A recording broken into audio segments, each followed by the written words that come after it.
Vote historique hier soir aux Nations Unies à New York. Les États-Unis ont réussi à faire annuler la résolution 3379 de l'ONU, résolution qui assimilait le sionisme à une forme de racisme.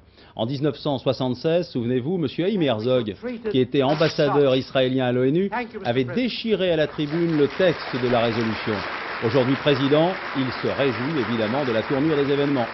La Maison-Blanche estime que ce vote accroît la crédibilité de l'ONU. En Israël, on estime que le vote de la nuit dernière est d'abord une réparation, la réparation d'une injustice. Antenne de Jérusalem, Charles Anderlin.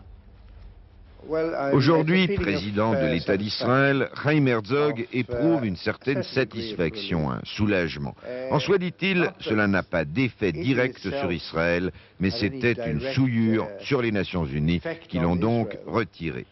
Le sionisme n'a pas changé depuis 1975, depuis cette résolution, mais ce n'est que la seconde fois dans l'histoire de l'ONU qu'une résolution est abolie. Une injustice est donc réparée.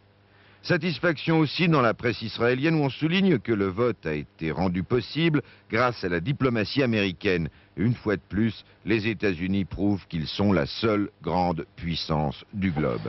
Pour leur part, les Palestiniens sont déçus. Redouane Abou Ayash qualifie le vote des Nations Unies d'injustifié.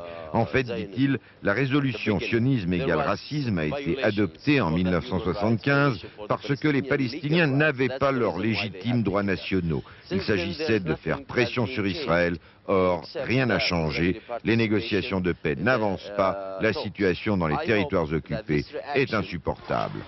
À Jérusalem-Est, on a noté avec colère la division du camp arabe à l'ONU.